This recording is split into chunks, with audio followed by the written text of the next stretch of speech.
I want to talk to you guys about the Holy Spirit. I want you to know that I spent my whole life in church.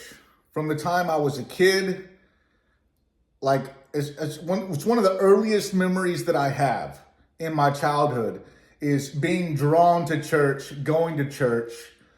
I strayed away a little bit in my teenage years, but then right before I went to college, I went all in again. And I stayed in the church. I got married, had a family, took my family to the church all the way until I was about 40 years old, guys. And one question nobody could ever answer for me is, how do you know you hear the voice of the Holy Spirit? Because you'll hear, if you're in church, you hear all the time that, when you're baptized, when you believe in God, Jesus, this whole thing, that you'll be given the Holy Spirit and it will guide you. And I never really felt like I had I never felt like I had this extra special voice. You read like the book of Acts and you hear about tongues descending from heaven and flames resting on people, and they spoke in tongues and everybody around could understand what they were saying. And there's even some churches that believe like one way to know that you're saved, that's what they call it, is saved. One way to know that you're saved is when you speak in tongues. And like, I even went to a Pentecostal church for a while. When I was in my early 20s, I had a Pentecostal girlfriend, and we would go to church and everybody was speaking in like these crazy tongue languages that nobody understood. I don't even think the people who were speaking it understood what they were saying. But if you were to ask them, they would say they did. I even remember one time in college, I felt like I needed this. And I was surrounded by a bunch of these people who were going to imbue me with the Holy Spirit. They were going to pray. I remember they put their hand on my forehead, laid me down on the ground, speaking all this crazy tongue stuff. And I remember trying to let it flow, but I remember telling myself that I'm not going to just make it up. I'm not just going to do this. If I'm going to speak in tongues, it's going to have to be the Spirit of God doing it through me. And I never got it. It never came. And there's a whole sect, a whole group of people out there that will say, well, that means you're not saved. That means you're going to hell. You're not one of God's people. Whatever. And I remember I would be in Sunday school. I would go to Bible study. We do Sunday school before church even started. Then you would go to church. And in Sunday school, I remember there was this guy I was really close to. He was like a mentor to me. And we were talking about the Holy Spirit. And I asked him during class one day, I was like, but how do you know the voice of the Holy Spirit? Nobody could ever answer this question for me, guys. Nobody ever. Okay? Until I finally understood that your inner conscience is the authentic voice of God. That calling, that thing in your head that you hear, we all have this. I'm certain we all have this. I was just talking to a guy in the gym the other day, and he's telling me how he has, it's not like a voice. It's not like a possession, like you're possessed, It's just you are being spoke to on a different level. It's like a different dimension. It's like you can just hear it inside you. You know what you need to do. You have something kind of pulling you, guiding you into the path that you're supposed to take. Okay, guys, you have to understand this, because it took me until I was over 40 years old before I finally realized, and the church could never answer this for me, before I finally realized that I was being guided by God the whole time. That I never had to be baptized. I never had to do all this special stuff. I never had to speak in tongues. That God was guiding me through my inner conscience. And all I had to do was listen to it. Just listen. You have the Spirit of God inside of you, guiding you to, no matter what you believe.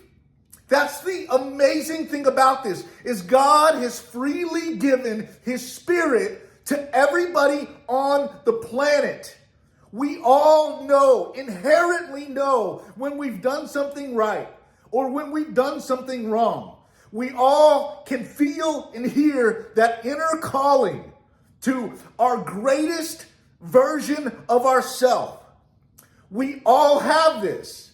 That's the incredible thing about it. And I never understood that until more recently. I'm 42 now.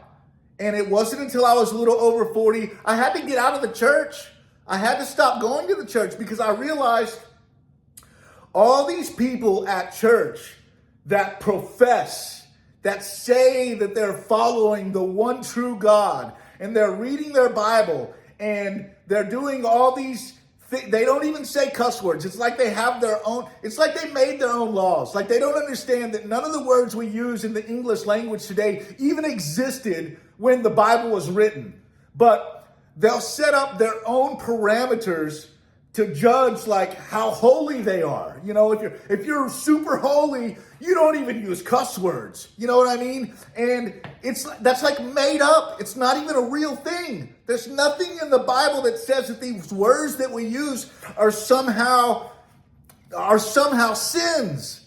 Like the church just makes this up so that they have their own self-righteousness. Like, I'm so holy, I read the Bible, I pray, I don't even say cuss words, and they don't understand the spirit behind what that verse even says. If I even understand it for what it says, you're not supposed to curse people. So like when you speak a curse onto somebody, when you wish harmful things to somebody, whenever you say, oh, I hope you get in a wreck, I hope you get cancer, I hope your day goes to, that is cursing somebody. That's cursing somebody. Not using these words that didn't even exist. And I know some people will be like, well, you're not supposed to be offensive. Well, that is so much bullshit. Telling people, like, there's no way to not be offensive when you're being honest. When you're being honest, you're gonna offend. It comes with the territory. People don't like to be called out on their bullshit. So they're gonna be offended. And if you're being honest, from time to time, you're gonna be calling people out. But I don't even like to look at it like that anymore. You're not calling people out. If you're doing it from the right place, from the heart, from your calling from God, you're calling them up. You're not calling them out. Now to them, they'll get defensive and they'll feel like you're calling them out, and then they'll be offended. Okay? There's no way. You think Jesus didn't offend people when he spoke? Like, give me a break, guys. You know what I'm saying? There's no way to live true and honest to your calling of God and not be offensive. There's nothing wrong with being offensive. The problem is when you literally curse harmful things onto people and you wish inside in your heart that bad things happen to them. That's when you're cursing somebody. That is an offense to God. That is terrible negative energy that you've got to get that stuff out of your life. And that's one of my problems with the church is the church will keep you in a state of total negativity. It will keep you in a state of shame, fear, and guilt. You'll stay in this cycle of shame, fear, and guilt, and all these incredibly negative feelings. And when you're feeling that way, guys, you're not attractive. Like, you cannot go to church without the church, depending on where you go, I guess, without the church making you feel like somehow there's something wrong with you. That's the whole premise behind Christianity is there's something wrong with you. You're a low down, dirty, filthy sinner. You don't deserve anything from God, but God is gracious. And if you don't do X, Y, Z, then you're going to go to hell forever. That's what It's like the boogeyman, guys. You know what I mean? It's like if you don't believe what I'm telling you, you're going to go to a place of torment and torture for all eternity, right? Like, why did it take me so long to realize this? I hope this can help you realize you're forgiven. If you're worried about any of that stuff, God has forgiven all of us. Everyone on this planet, he has freely poured out his spirit to guide everyone. That's what Jesus' death on the cross was. It was forgiveness for all because we didn't know what we were doing. He even says that on the cross. He says it is finished. Everybody knows inside when they're being disobedient to the inner calling. Okay? Even the people out there doing horrible, atrocious things, supposedly in the name of God, there's no way they do those things and they don't have something inside them that eats them up and says, no, that was wrong. I shouldn't have done that. And they'll get eaten alive and they'll be haunted for the rest of their life for those things they've done, at least until they've paid back that karmic debt. Because that's how this works, guys. That's how this world works. When you disobey the Spirit of God, you rack up karmic debt that has to be repaid. It has to be repaid. That thing you did will haunt you and haunt you. It will take time out of your life. What's the most valuable resource on this planet, guys? It's time.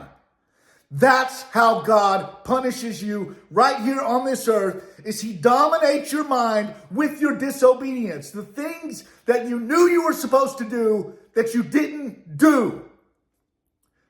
That's the punishment.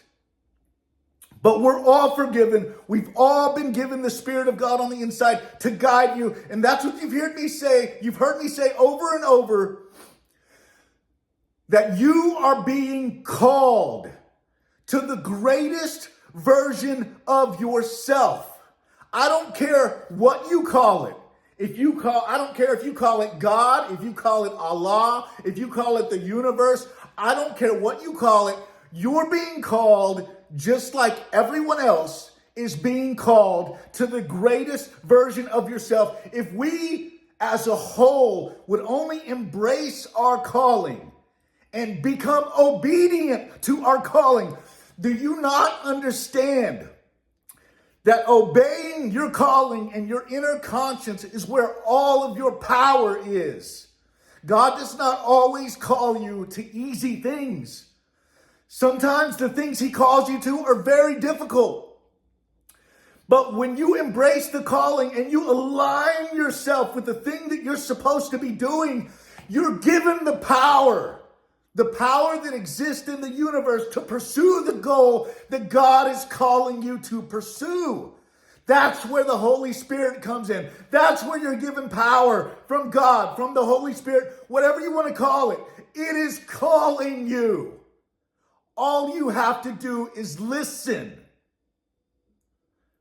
Don't think that you have to do a bunch of things to please God to be acceptable in his sight. You already are. You are forgiven. The Spirit of God is talking to you on a regular basis. It's calling you to become the thing you were meant to become. Just listen.